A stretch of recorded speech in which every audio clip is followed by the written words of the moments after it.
O tema do meu trabalho de investigação é a interculturalidade como perspectiva para os fluxos migratórios do século XXI.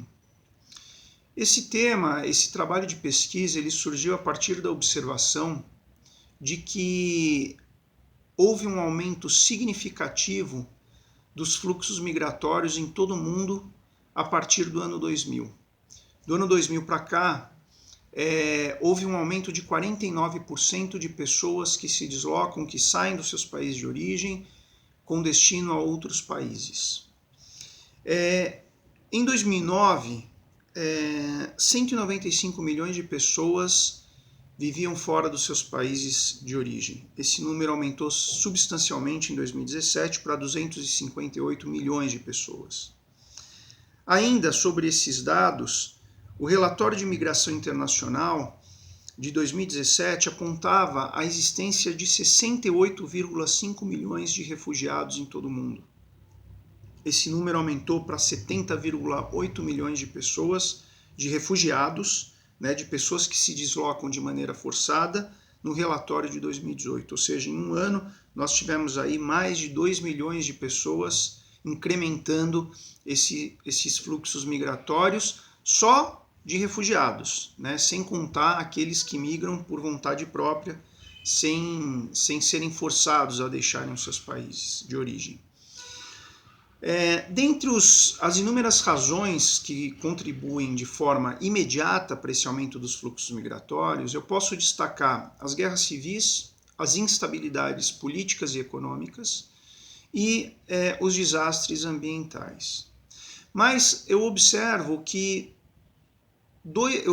houveram dois eventos no final do século XX e início do século XXI que contribuíram de forma imediata para o aumento desses fluxos migratórios no século XXI. Primeiro, a globalização e segundo, a chegada da sociedade da informação. Esses dois eventos contribuíram significativamente para o aumento desses fluxos migratórios porque exigiram, primeiro, a eliminação das fronteiras geográficas nacionais e, segundo, a queda das barreiras econômicas. A queda das barreiras econômicas causaram um aumento das assimetrias entre os países do hemisfério sul e do hemisfério norte e entre os países do Oriente e do Ocidente.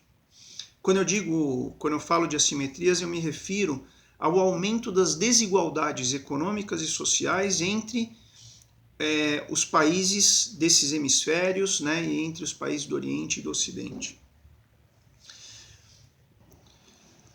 Outro ponto que eu observo no meu trabalho é que o aumento desses fluxos migratórios hoje é uma situação irreversível, assim como o pluralismo cultural em todos esses estados receptores desses fluxos migratórios.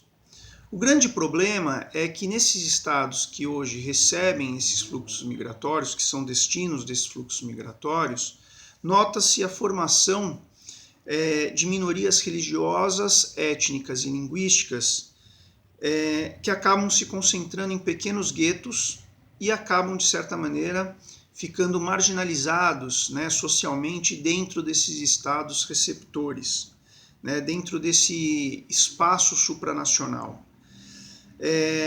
Concomitantemente a isso, eu observo que nesses países tem havido um ressurgimento ou um crescimento de um sentimento nacionalista e de uma visão monoculturalista que se contrapõe ao multiculturalismo decorrente desses fluxos migratórios nesses países receptores. Isso é bastante notado por meio do crescimento dos partidos de ultradireita e também dos conflitos que são noticiados em razão desse choque de civilizações. Infelizmente, nota-se que esses conflitos existentes nesses países receptores, nesses espaços multiculturais formados por conta dos fluxos migratórios, podem ameaçar a paz, a ordem e a segurança pública nesses países, atrapalhar o desenvolvimento social e econômico desses países e ainda pode acabar resultando num retrocesso de certas liberdades e até mesmo num enfraquecimento das democracias nesses países receptores. Em resposta, né, a essa situação, a esses conflitos multiculturais, a esse choque de civilizações, eu tenho notado que o conceito de interculturalidade tem sido bastante trabalhado e desenvolvido como uma nova perspectiva para os futuros fluxos migratórios em todo o mundo. Isso se dá pelo fato de que o conceito de interculturalidade ele propõe não apenas uma simples tolerância entre os nacionais daquele país e esse contingente de imigrantes, mas ele vai além.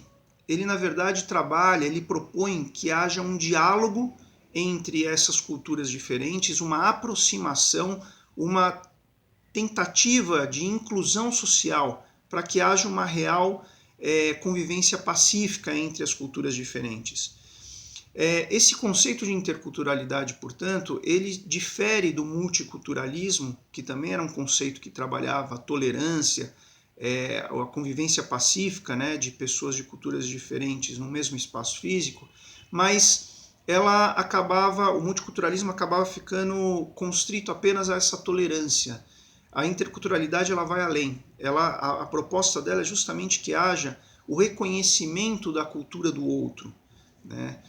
O reconhecimento da importância do quanto essa cultura diferente, dessa diversidade cultural pode acabar contribuindo para a formação até de uma democracia mais forte, né? Uma democracia que realmente olhe e inclua o direito de todos, inclusive dessas minorias étnicas, religiosas, linguísticas. A interculturalidade, portanto, ela propõe o desenvolvimento de políticas públicas nacionais, regionais e globais que sejam capazes de promover uma verdadeira inclusão social desse contingente de imigrantes dentro desses países destinatários. Portanto, a interculturalidade ela propõe uma troca de experiências entre essas diversas culturas, né, além da desmistificação de preconceitos que foram criados e alimentados principalmente pelo processo de colonização dos séculos XIX e do século XX. A interculturalidade ela propõe esse reconhecimento da cultura do outro sem que para isso ela tenha que negar, seja obrigado a negar a existência da sua própria identidade cultural.